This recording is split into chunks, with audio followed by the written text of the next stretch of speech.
सभी भाई बहनों को सादर नमस्कार। मैं आर के सोनी आप सभी का करियर युग के ऑनलाइन प्लेटफॉर्म पर हार्दिक स्वागत करता हूं।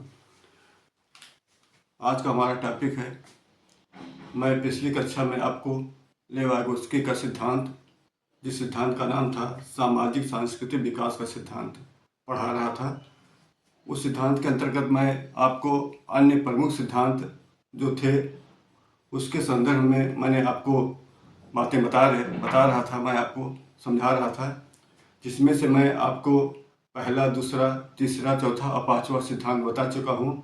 जिसमें से पहला सिद्धांत था आपका सांस्कृतिक उपकरण का सिद्धांत, दूसरे सिद्धांत का नाम था मनोवैज्ञानिक उपकरण का सिद्धांत, और तीसरे सिद्धांत का नाम था पारस्परिक शिक्षण, और चौथे सिद्धांत का नाम था आंतरिकीकरण का सिद्धांत, और पांचवें सिद्धांत का नाम था ज्यादा ज्ञानी दूसरा।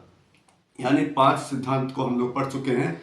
आज हम लोग आज की इस क्लास में आगे के सिद्धांत को पढ़ने का प्रयास करेंगे, समझने का प्रयास करेंगे। तो आज का हमारा जो छठा सिद्धांत है, उस सिद्धांत का नाम है समीपस्थ नजदीकी संभावित विकास का क्षेत्र। क्या नाम है? समीपस्थ संभावित नजदीकी विकास का क्षेत्र। ठीक है, तो आज हमारा है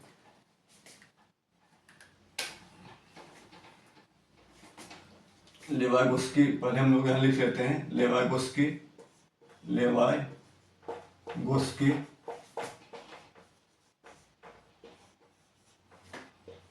सिद्धांत का नाम लिख लेते हैं। जो इनका प्रमुख सिद्धांत है उसका नाम लिख लेते हैं सामाजिक सांस्कृतिक विकास का सिद्धांत।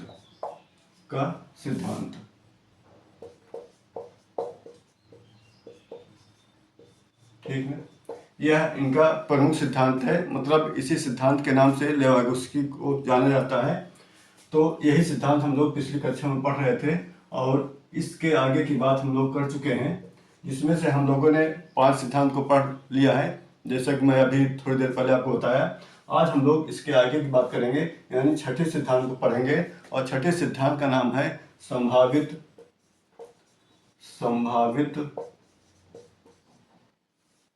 समीपस्थ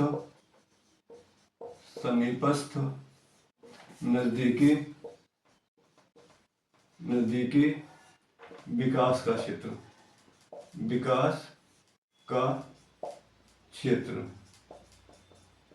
ठीक है ना? क्या नाम है? संभावित समीपस्थ नजदीकी विकास का क्षेत्र। यह सिद्धांत है। इस सिद्धांत का यही नाम है संभावित समीपस्थ नजदीकी विकास का क्षेत्र। इस बात को आपको ध्यान में रखना है। इसे अंग्रेजी में कहा जाता है जोन ऑफ प्रॉक्सिमल डेवलपमेंट।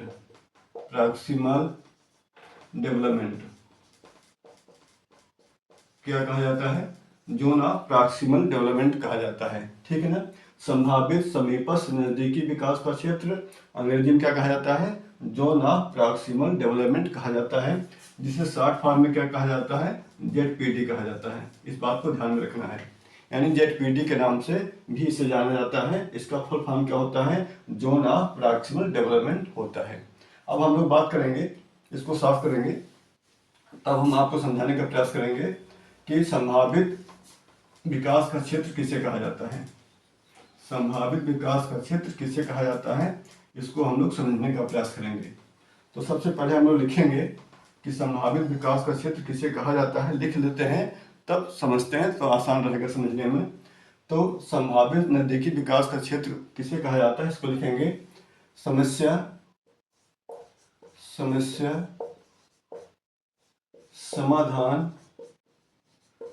समाधान की प्रक्रिया के दौरान समस्या समाधान की प्रक्रिया के दौरान एक बच्चे के द्वारा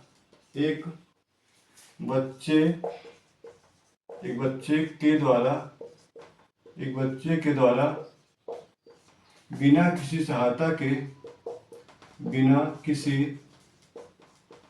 किसी सहायता के किए जा सकने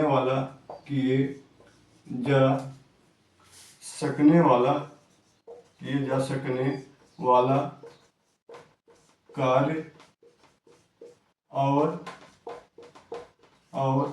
सहायता लेकर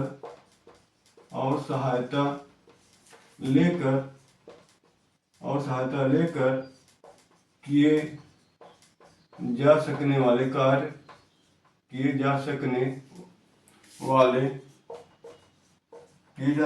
कार्य के बीच के अंतर को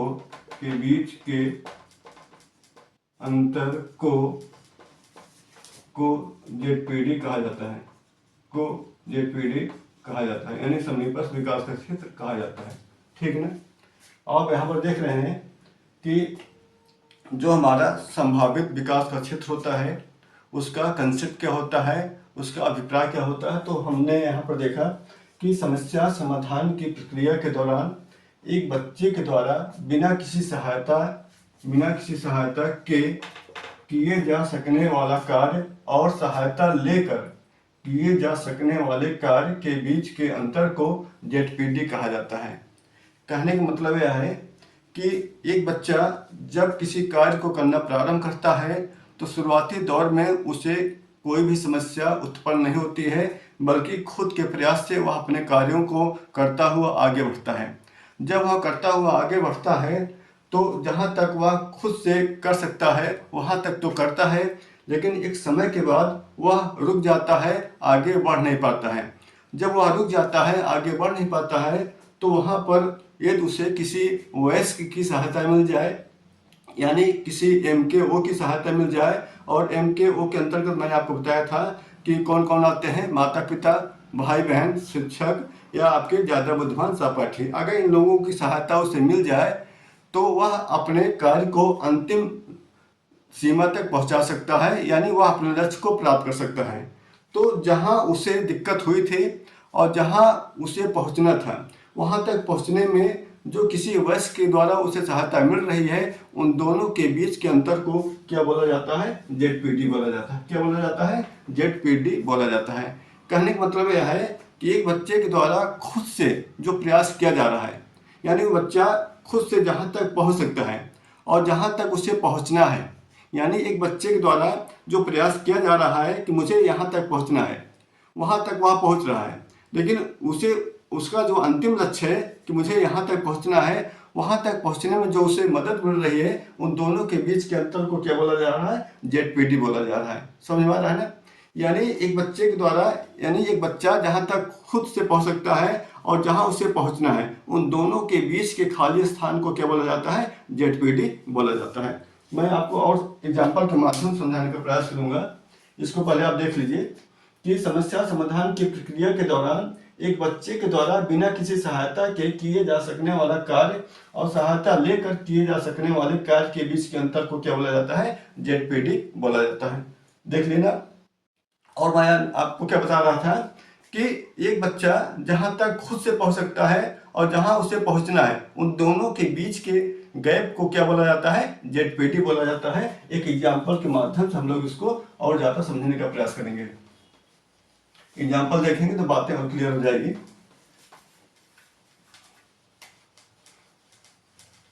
एग्जाम्पल है आपका,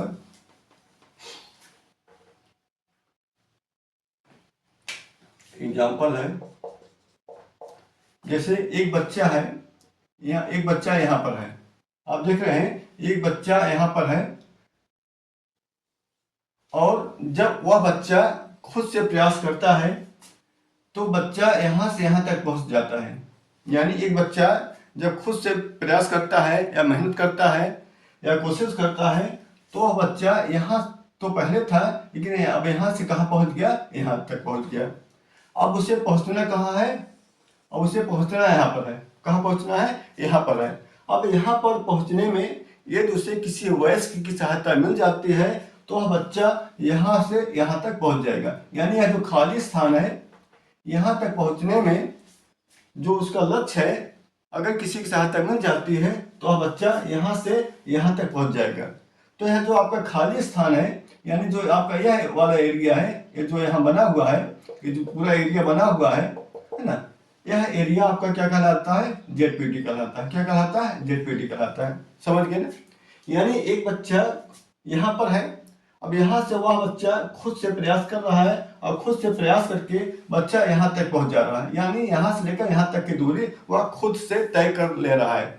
अब उसे कहाँ तक पहुँचना है? यहाँ तक पहुँचना है। अब यहाँ तक पहुँचने में यदि उसे किसी की सहायता मिल जाती है, जैसे माता पिता की सहायता मिल जाए या बड़े भाई बहन की सहायता मिल जाए या किसी टीचर्स की सहायता मिल जाए या किसी क्लास फेलो की सहायता मिल जाए, तो वह बच्चा यहाँ से यहाँ तक पहुँच जाता है, यहाँ से यहाँ तक पहुँच जाता है। तो यहाँ से यहाँ तक पहुँचने में जो उसे सहायता मिल रही है उस स्थान को या उस खाली स्थान को क्या बोला जाता है? जेडपीटी बोला जाता है। क्लियर है? समझ गए ना? समझ में आ गया होगा कि इसे क्या बोला जाता है? जेडपीटी बोला जाता है। जैसे एक दूसरा एग्जाम्पल आप देखेंगे यहाँ पर, जैसे जब आप खुद से पढ़ाई करते हैं, जैसे मतलब अगर हम आपको बताएं सीडीपी के अंतर्गत भी आपको बात करें तो सीडीपी का जो आपका पेपर होता है सीटेट में, उसमें आप जानते हैं कि 30 क्वेश्चन पूछा जाता है। कितने क्वेश्चन पूछा जाता है? 30 क्वेश्चन पूछा जाता है। अब 30 क्वेश्चन जो पूछा जाता है उसमें आप खुद से जब प्रयास करते हैं तो क्वेश्चन नंबर 1 से लेकर के क्वेश्चन नंबर 25 तक आप खुद से पहुंच जाते हैं। यानी जो आपका खुद का प्रयास होता है उस प्रयास से आप कहाँ तक पहुंच रहे हैं? क्वेश्चन नंबर 25 तक आप पहुंच जा रहे हैं। और पहुंचना कहाँ है आपको? क्वेश्चन नंबर 30 तक आपको पहुंचना है, यानी 30 क्वेश्चन तक आपको पहुंचना है। यहाँ तक आप एक क्वेश्चन से लेकर के 25 क्वेश्चन तक आप खुद के प्रयास से पहुंच रहे हैं और पहुंचना है आपको 30 क्वेश्चन तक, 30 मिनट तक पहुंचना है। अब यहाँ से लेकर यहाँ तक पहुंचने में जो आपको किसी टीचर्स के द्वारा सहायता मिलती है या जो सहायता आप लेते हैं, उन दोनों के बीच के खाली स्थान को क्या बोला जाता है? जेडपीटी बोला जाता है। यानी यह जो 25 और 30 के बीच का जो गैप है उस गैप को क्या बोला जाता है? जेडपीटी बोला जाता है। समझ गए ना? यानी 25 क्वेश्चन से लेकर के 30 क्वेश्चन के बीच का जो गैप होता है, जो खाली स्थान होता है, उसे क्या कहा जाता है? जेडपीटी कहा जाता है। और हिंदी में क्या कहा जाता है? संभावित विकास का क्षेत्र कहा जाता है, या नजदीकी विकास का क्षेत्र कहा जाता है, या समीपस्थ विकास का क्षेत्र कहा जाता है। अंग्रेजी में क्या कहा जाता है? जोन ऑफ प्रॉक्सिमल डेवलपमेंट कहा जाता है। समझ गए ना? यानी यहाँ पर जो सहायता मिल रही है, यह सहायता उसे शुरुआत में न मिल करके बल्कि कहाँ मिल रही है? बीच में मिल रही है। इस बात को भी आपको ध्यान रखना है। जेडपीटी के अंतर्गत जो सहायता मिलती है या जो सहायता बच्चा लेता है वह शुरुआत में नहीं लेता है, बल्कि कब लेता है? बीच में लेता है। इस बात को ध्यान रखना है। जेडपीटी के अंतर्गत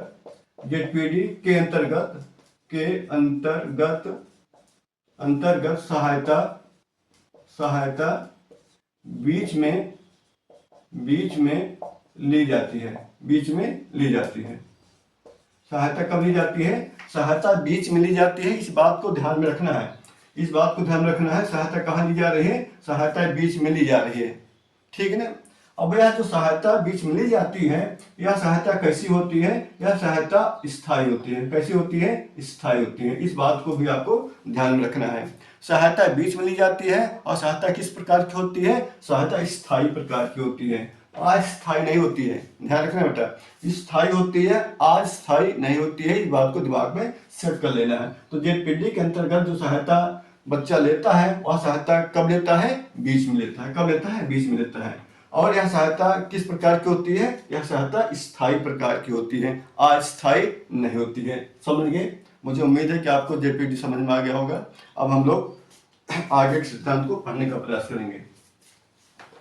अब आगे का हमारा सिद्धांत है, 7वां सिद्धांत है ढांचा निर्माण, पहाड़ मचान, पाइट, आधारभूत आलंबन, जिसे अंग्रेजी में स्कैफोल्डिंग कहा जाता है। ठीक है ना? जो हमारा 7वां सिद्धांत है उस सिद्धांत का क्या नाम है? ढांचा निर्माण,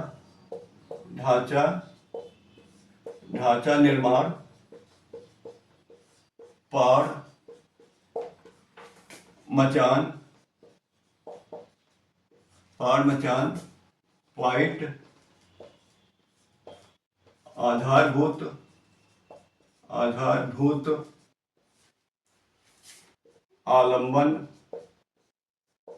आधारभूत आलंबन या अंग्रेजी में स्कैफोल्डिंग कहा जाता है। ठीक है ना? आप देख रहे हैं कि इस सिद्धांत का क्या नाम है? इस सिद्धांत का नाम है ढांचा निर्माण, पहाड़ मचान, पाइट, आधारभूत आलंबन, जिसे अंग्रेजी में क्या कहा जाता है? स्कैफोल्डिंग कहा जाता है।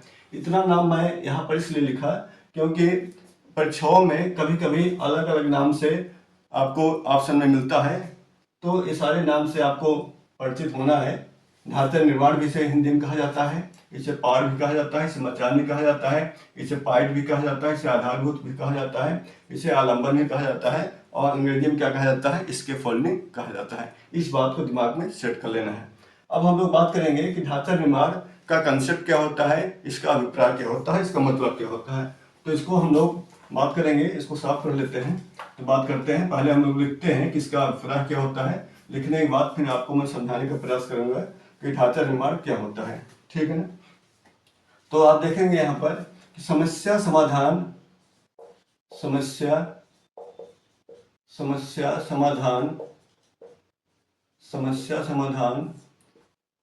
की प्रक्रिया के दौरान समस्या समाधान की प्रक्रिया के दौरान ओएस के द्वारा या एम के ओ, जिसे ओएस कह सकते हैं, ओएस के द्वारा प्रारंभ में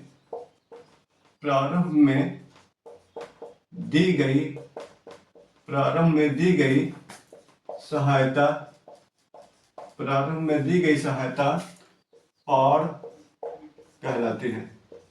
क्या कहलाती है? पार कहलाती है, ठीक है ना। और देख रहे हैं यहाँ पर कि समस्या समाधान की प्रक्रिया के दौरान एमकेओ यानी कौन सहायता देता है? एमकेओ देता है। और एमकेओ में वयस्क हो सकता है, वयस्क मतलब माता पिता, टीचर्स, बड़े भाई बहन। वयस्क के द्वारा प्रारंभ में, यहाँ पर इस बात को ध्यान रखना है, शब्द को ध्यान रखना बेटा। यहाँ पर आप देख रहे हैं प्रारंभ में दी गई सहायता क्या कहलाती है? पार कहलाती है। क्या कहलाती है? प्रार कहलाती है। वहां पर मैं जेडपीटी के अंतर्गत मैं क्या बता रहा था आपको कि जेडपीटी के अंतर्गत जो सहायता दी जाती है, जो बच्चा सहायता लेता है, वह कब लेता है? बीच में लेता है। और यहाँ पर आप देख रहे हैं सहायता बच्चा कब ले रहा है? प्रारंभ में ले रहा है, यानी शुरुआत में ले रहा है, प्रारंभ में ले रहा है, ठीक है ना। अब यह जो सहायता होती है, यह सहायता अस्थायी होती है। कैसी होती है? अस्थायी होती है। यह सहायता अस्थायी होती है। कैसे होती है? अस्थायी होती है। इस बात को भी आपको ध्यान में रखना है, ठीक है ना। प्रारंभ में सहायता दी जाती है, किस प्रकार की सहायता होती है? अस्थायी प्रकार की सहायता होती है, ठीक ना। और एक पॉइंट और याद रखना है, कि सीखने के साथ साथ यह जो होता है, यह कैसा होता है? घटती चली जाती है। सीखने के साथ साथ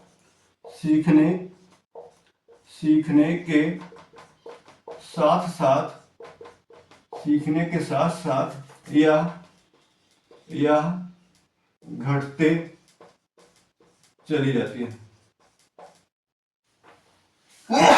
सॉरी, यह घटती चली जाती है। यानी बच्चा जैसे जैसे सीखता जाता है, वैसे वैसे यह जो सहायता होती है, यह घटती चली जाती है। तो आप देख रहे हैं कि समस्या समाधान की प्रक्रिया के दौरान ओएस के द्वारा प्रारंभ में दी गई सहायता पार कहलाती है। और यह किस टाइप की होती है? यह अस्थायी टाइप की होती है, अस्थायी प्रकार की होती है। और मैं आपको यहाँ पर पॉइंट में बता रहा हूँ कि सीखने के साथ साथ यह कैसी होती है? घटती चली जाती है। कैसी होती है? घटती चली जाती है। यानी बच्चा जैसे जैसे सीखता जाता है, वैसे वैसे यह जो सहायता होती है वह कम होती चली जाती है, यानी घटती चली जाती है, समाप्त होती चली जाती है। अब इसको हम लोग एग्जाम्पल के माध्यम से और समझने का प्रयास करेंगे कि ढांचा निर्माण क्या होता है या पार क्या होता है। एक एग्जाम्पल देखेंगे तो एग्जाम्पल के माध्यम से बातें और क्लियर हो जाएगी कि इसके फोल्डिंग क्या होता है, ठीक है ना। अब हम लोग एग्जाम्पल को देखेंगे, एग्जाम्पल के माध्यम से बातें और क्लियर हो जाएगी और समझ में आ जाएगा, ठीक है। एग्जाम्पल है, अब यहाँ पर देखेंगे कि एक एग्जाम्पल है कि शिक्षक के द्वारा एक बच्चे को आधा हल किया हुआ प्रश्न उपलब्ध कराना। एक एग्जाम्पल है, शिक्षक के द्वारा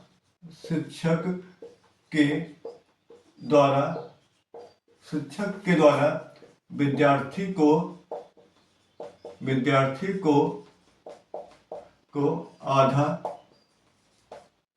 को आधा हल किया हुआ आधा किया हुआ प्रश्न उपलब्ध कराना, प्रश्न उपलब्ध कराना, ठीक है, यह है प्रश्न। अब यहाँ पर आधा हल किया हुआ प्रश्न कैसे है, जैसे मानते हैं यहाँ पर 53 है और प्लस यहाँ पर जोड़ना है बच्चे को, आप कुछ भी लिख सकते हैं 4 और 2, ठीक है ना, जोड़ना है।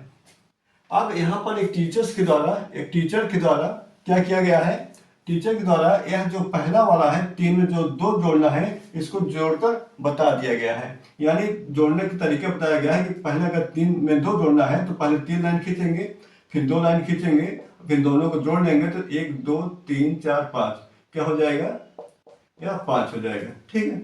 अब यहाँ 5 लिख दिया गया, यानी यह जोड़ करके बच्चे को बता दिया गया है। यानी शुरुआत में आप देखें, वहां मैं आपको बता रहा था प्रारंभ में, तो यहाँ पर प्रारंभ में या शुरुआत में उस बच्चे को जोड़ना सिखाया जा रहा है और जोड़ने का तरीका किस प्रकार का होता है, कैसे जोड़ा जाता है, उस बच्चे को जोड़कर सिखा दिया गया है, बता दिया गया है कि बेटा 3 में 2 जोड़ना है तो पहले 3 लाइन खींचना है, फिर 2 लाइन खींचना है, फिर दोनों को जोड़ लेना है और यहाँ पर 5 लिख देना है। यह उसे प्रारंभ में जोड़कर बता दिया गया, सिखा दिया गया। अब उसको यह कहा दिया गया है बेटा तुम अब आगे का जोड़ो, जो आगे का अंक है इसको जोड़कर तुम अपना खुद से इसको लिखो। तो बच्चा चूंकि जान चुका है, सीख चुका है, अब बच्चा उसी प्रकार से आगे वाले को भी जोड़ने का प्रयास करता है। तो जोड़ता है 5 लिखा हुआ, फिर 4 लिखा हुआ, पहले 5 लाइन खींचता है 1 2 3 4 5, फिर 4 लाइन खींचा हुआ 1 2 3 4, फिर सबको जोड़ लेता है, जोड़ कितना आता है 9 आता है। अब बच्चा यहाँ का लिखेगा 9 लिख लेगा, ठीक है ना।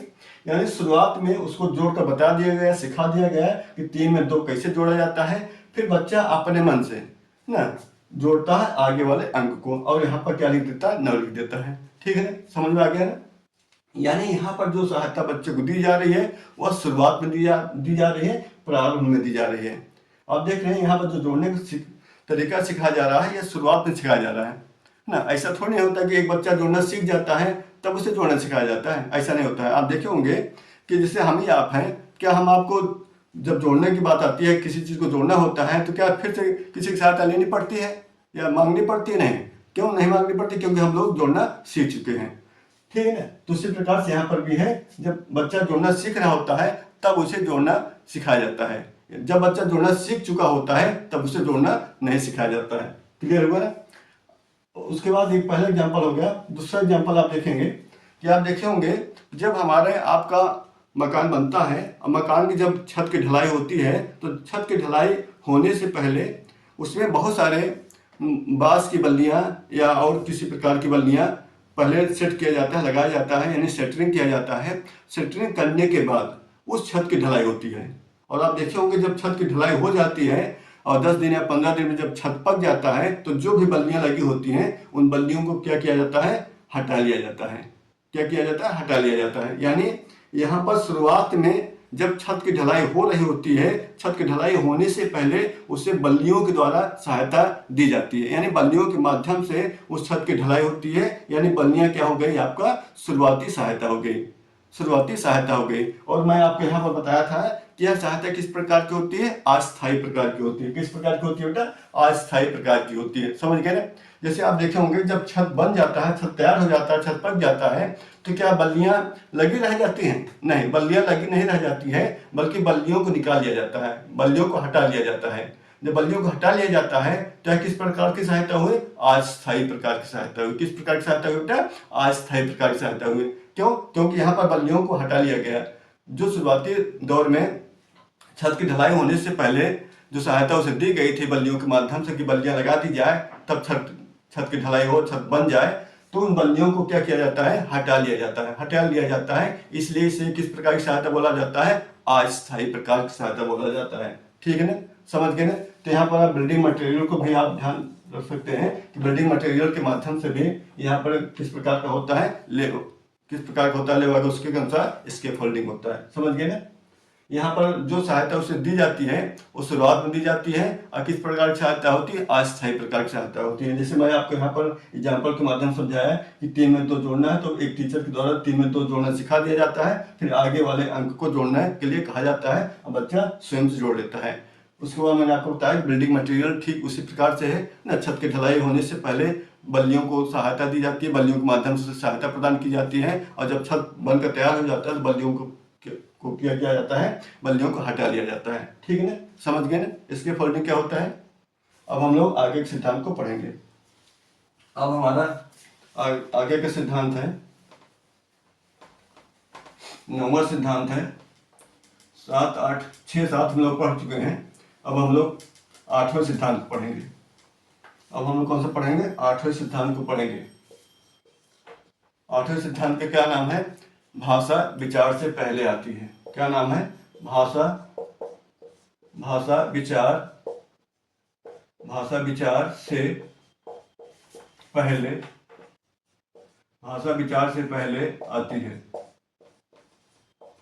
ठीक है, यह लेवाइगोस्की का मानना है। लेवाइगोस्की कहते हैं कि पहले भाषा आती है, तब उसके बाद क्या आता है? विचार आता है। यानी लेवाइगोस्की के द्वारा भाषा को ज्यादा महत्व प्रदान किया गया है, विचार को कम। यानी विचार की तुलना में भाषा को ज्यादा महत्व प्रदान किया गया है। लेवाइगोस्की का मानना है कि शुरुआती 2 वर्षों में, यानी एक बच्चा के शुरुआती 2 वर्षों में, यानी जब बच्चा 0 से 2 वर्ष का होता है, इसको पहले लिख लेते हैं तब ज्यादा अच्छे समझेंगे हम लोग, ज्यादा अच्छे समझेंगे। वाइगोस्की के अनुसार, वाइगोस्की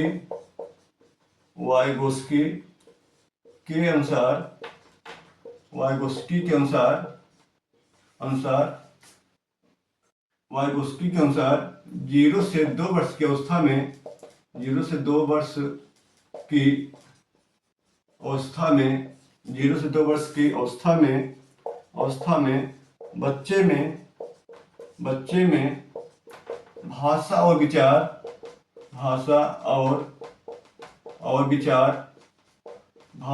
विचार अलग अलग पाया जाता है। भाषा और विचार अलग अलग पाया जाता है। क्या होता है? अलग अलग पाया जाता है। ठीक है ना। आप देख रहे हैं कि लेवाइगोस्की का मानना है कि एक बच्चे की जो शुरुआती अवस्था होती है, यानी जो 0 से 2 वर्ष की अवस्था होती है, कौन सी अवस्था होती है? 0 से 2 वर्ष की अवस्था होती है। इस अवस्था में बच्चों में भाषा और विचार अलग अलग पाया जाता है। यानी भाषा और विचार कैसा होता है? अलग अलग होता है। यानी भाषा अलग होता है और विचार अलग अलग होता है। किस अवस्था में होता है? 0 से 2 वर्ष की अवस्था में होता है। किसके अनुसार होता है? लेवाइगोस्की के अनुसार होता है।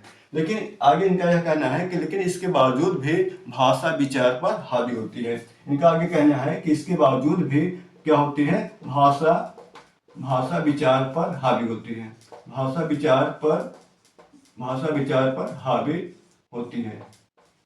भाषा विचार पर हावी होती है। ठीक है ना। यानी अलग अलग तो पाया जाता है, अलग अलग पाए जाने के बावजूद भी भाषा किस पर हावी हो रही है? भाषा विचार पर हावी हो रही है। ठीक है ना। फिर आगे की बात करते हैं, लेवाइगोस्की आगे क्या कहते हैं। आगे इनका क्या कहना है? अभी तक हम लोगों ने देखा कि जो 0 से 2 वर्ष की अवस्था होती है, इस अवस्था में लेवाइगोस्की के अनुसार भाषा एवं विचार अलग अलग बच्चों में पाया जाता है। और इसके अलावा यहाँ पर आपने देखा कि यह जो भाषा एवं विचार है, इस पर कहीं न कहीं विचार पर भाषा हावी होती है। इसीलिए आगे लिखेंगे, इसीलिए इस अवस्था को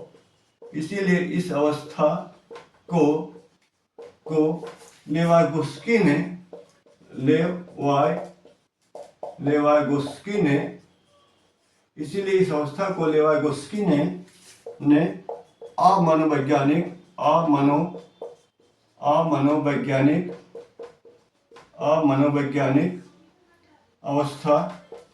अमनोवैज्ञानिक अवस्था अंग्रेजी में कहा जाता है नॉन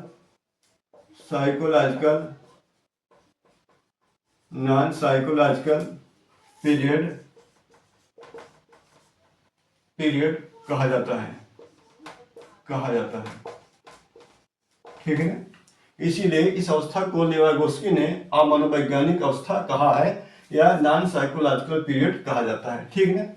यानी जो 0 से 2 वर्ष की अवस्था होती है, उसे लेवाइगोस्की के द्वारा क्या नाम दिया गया है? अमनोवैज्ञानिक अवस्था नाम दिया गया है। क्या नाम दिया गया है? अमनोवैज्ञानिक अवस्था नाम दिया गया है। यानी नॉन साइकोलॉजिकल पीरियड कहा गया है।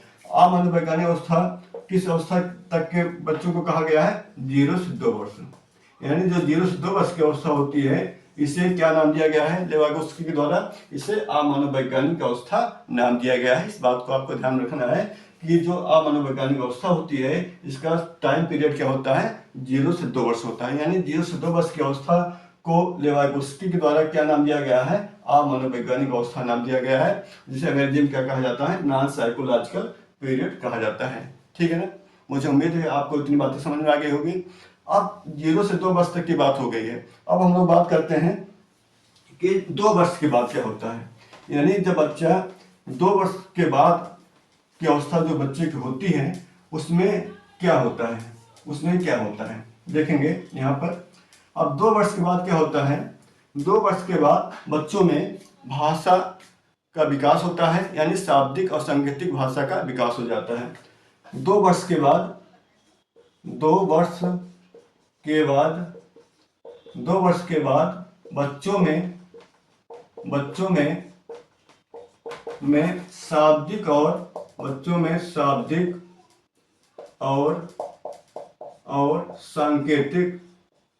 शाब्दिक और सांकेतिक भाषा का विकास हो जाता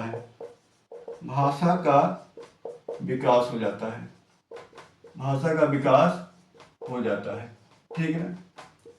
यानी 2 वर्ष के बाद क्या हो जाता है? बच्चों में शाब्दिक और सांकेतिक भाषा का विकास हो जाता है। यहाँ पर आप देख रहे हैं कि जो 2 वर्ष के बाद की अवस्था होती है उस अवस्था में बच्चों में शाब्दिक और सांकेतिक भाषा का विकास हो जाता है। यानी अब उसे विचार प्रकट करने में भाषा सहायता प्रदान करने लगती है। अब यहाँ पर आगे देखेंगे, अब उसे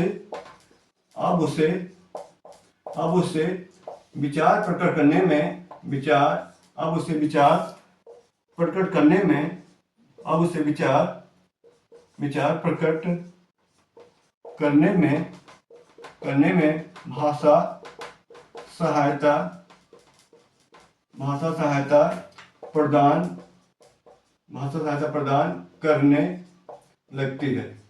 भाषा सहायता प्रदान करने लगती है। ठीक है ना? भाषा सहायता प्रदान करने लगती है। क्यों? क्योंकि भाषा विचार से पहले आती है। भाषा सहायता प्रदान करने लगती है। क्यों? क्योंकि भाषा विचार से पहले आती है। ठीक है? भाषा विचार से पहले आती है। समझे? यानी 2 वर्ष के बाद की अवस्था में बच्चों में शाब्दिक और सांकेतिक भाषा का विकास हो जाता है। और यह जो भाषा का विकास हो जाता है, अब इस भाषा के माध्यम से बच्चा अपने विचार को प्रकट करने लगता है। प्रकट करने लगता है। यानी विचार को प्रकट करने में अब भाषा उसे सहायता प्रदान करने लगती है, सहायता देने लगती है। ठीक है ना? सहायता क्यों देने लगती है? क्योंकि भाषा विचार से पहले आती है। सहायता क्यों देने लगती है? क्योंकि भाषा विचार से पहले आती है। अब आगे हम लोग देखेंगे, भाषा विचार से पहले आती है। आगे देखेंगे, इसीलिए लेवागोस्की इस अवस्था को मनोवैज्ञानिक अवस्था कहते हैं। इसीलिए लेवागोस्की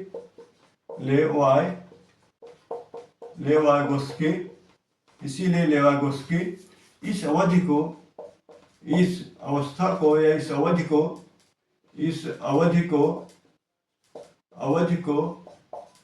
मनोवैज्ञानिक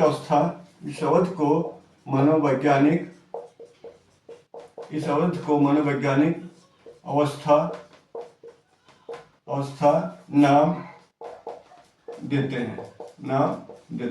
ठीक है?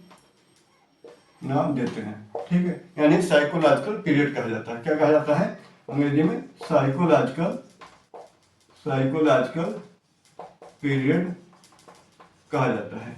यानी यह जो 2 वर्ष की अवस्था होती है, इस अवस्था में आप देख रहे हैं कि शाब्दिक और सांकेतिक भाषा का विकास हो जाता है। किसका विकास हो जाता है? शाब्दिक और सांकेतिक भाषा का विकास हो जाता है। और जब शाब्दिक और सांकेतिक भाषा का विकास हो जाता है तो कहीं न कहीं उस बच्चे को अपने विचार को प्रकट करने में भाषा सहायता प्रदान करने लगती है। क्या करने लगती है, भाषा सहायता प्रदान करने लगती है। क्यों? क्योंकि भाषा विचार से पहले आती है। इसीलिए लेवागोस्की ने यह जो टाइम पीरियड होता है, इस टाइम पीरियड को क्या नाम दिया है, मनोवैज्ञानिक अवस्था नाम दिया है। क्या नाम दिया है? मनोवैज्ञानिक अवस्था नाम दिया है। किसके द्वारा दिया गया है? लेवागोस्की द्वारा दिया गया है। अंग्रेजी में क्या कहा जाता है? साइकोलॉजिकल पीरियड कहा जाता है। समझ गए ना? यानी आप देखे होंगे, आप देखिए कि 0 से 2 वर्ष की अवस्था को इन्होंने क्या नाम दिया? अमनोवैज्ञानिक अवस्था नाम दिया। और जो 2 वर्ष के बाद की अवस्था होती है, इसे इन्होंने क्या नाम दिया? मनोवैज्ञानिक अवस्था नाम दिया। मुझे उम्मीद है कि आपको बातें समझ में आ गई होगी। यानी 0 से 2 वर्ष की अवस्था को अमनोवैज्ञानिक अवस्था कहा जाता है और 2 वर्ष के बाद की अवस्था को मनोवैज्ञानिक अवस्था कहा जाता है। समझ गए ना? अब हम लोग अंतिम सिद्धांत को पढ़ेंगे और हमारा 9वां और अंतिम सिद्धांत है व्यक्तिगत वार्ता, निजी वार्ता है। हमारा 9वां सिद्धांत का क्या नाम है? व्यक्तिगत वार्ता या वाक या निजी वार्ता या निजी भाषा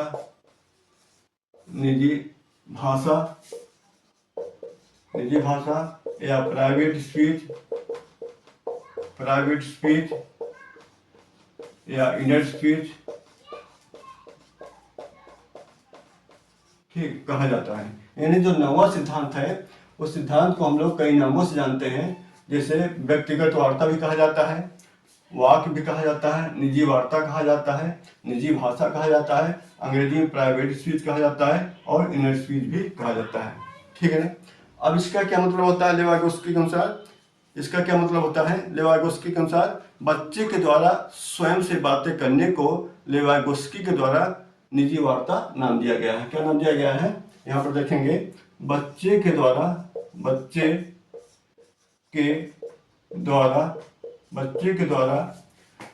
स्वयं से बातें करने को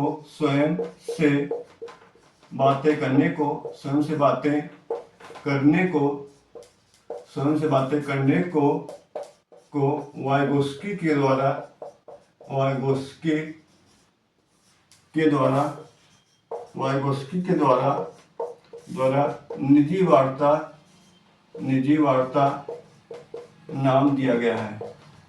निजी वार्ता नाम दिया गया है। ठीक है ना? क्या नाम दिया गया है? निजी वार्ता नाम दिया गया है। यानी एक बच्चा जो खुद से बातें करता है, उसे लेवागोस्की के द्वारा क्या नाम दिया गया है? निजी वार्ता नाम दिया गया है। आप देखे होंगे, मैं आपको बताया था इसके पहले कि यहाँ पर मिस्टर जीन पियाजे और मिस्टर लेवागोस्की दोनों का इस संदर्भ में सेम बातें कही गई हैं, लेकिन नाम अलग अलग दिया गया है। जैसे बच्चे के द्वारा खुद से बातें करने को या स्वयं से बातें करने को जीन पियाजे के द्वारा अहम केंद्रित भाषा नाम दिया गया है। यानी जीन पियाजे के द्वारा बच्चे के खुद से बातें करने को क्या नाम दिया गया है? अहम केंद्रित भाषा नाम दिया गया है। वहीं पर बच्चे के द्वारा स्वयं से बातें करने को वाइगोस्की के द्वारा क्या नाम दिया गया है? निजी वार्ता नाम दिया गया है। समझ गए ना? क्या नाम दिया गया है? निजी वार्ता नाम दिया गया है। अब हम लोग इसके आगे की बात करेंगे। निजी वार्ता नाम दिया गया है, यानी बच्चे के द्वारा खुद से बातें करने को लेवागोस्की के द्वारा क्या नाम दिया गया है? निजी वार्ता नाम दिया गया है। ठीक है ना? क्या नाम दिया गया है? निजी वार्ता नाम दिया गया है। अब यहाँ पर आगे देखेंगे कि वाइगोस्की का मानना है कि वाइगोस्की का मानना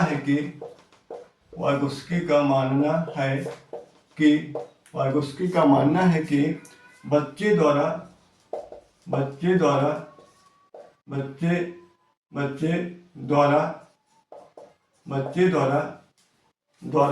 जो खुद से बातें की जाती है,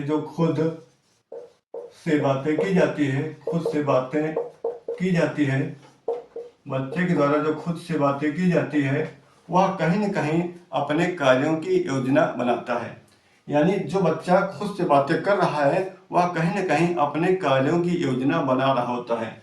वाइगोस्की का मानना है कि बच्चे द्वारा जो खुद से बातें की जाती है, वह कहीं न कहीं वह कहीं ना कहीं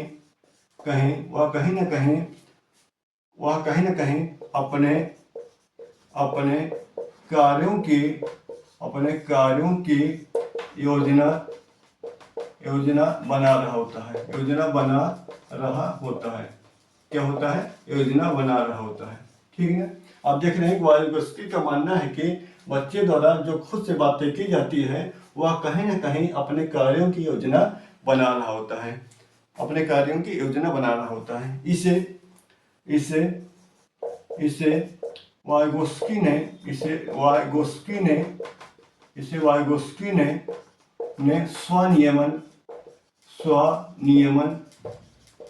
इसे वाइगोत्स्की ने स्वनियमन सेल्फ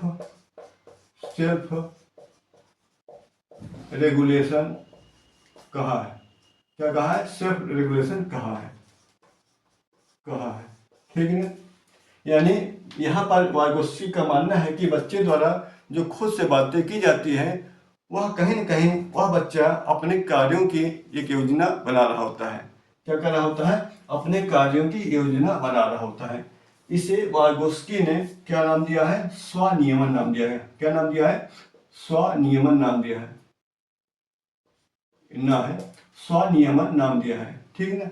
जिसे अंग्रेजी में क्या कहा जाता है? सेल्फ रेगुलेशन कहा जाता है। क्या कहा जाता है? सेल्फ रेगुलेशन कहा जाता है। यानी वाइगोत्स्की का मानना है कि बच्चे द्वारा जो खुद से बातें की जाती है वह कहीं ना कहीं अपने कार्यों की योजना बना रहा होता है। इसे वाइगोत्स्की ने स्वनियमन सेल्फ रेगुलेशन नाम दिया है या कहा है। ठीक है ना।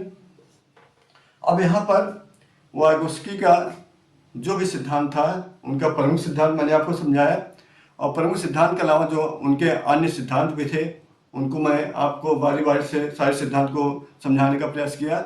अब यहाँ पर वाइगोत्स्की का यह टॉपिक समाप्त होता है। मुझे उम्मीद है कि आपको ये सारी बातें समझ में आ गई होगी, और यदि कहीं आपको कोई दिक्कत हो रही हो तो आप कमेंट में लिखने का प्रयास कीजिएगा। मैं आपको पुनः समझाने का प्रयास करूँगा। इस टॉपिक को या इस क्लास को मैं यहीं पर समाप्त करता हूँ। अगली कक्षा में नेक्स्ट टॉपिक को लेकर आऊँगा।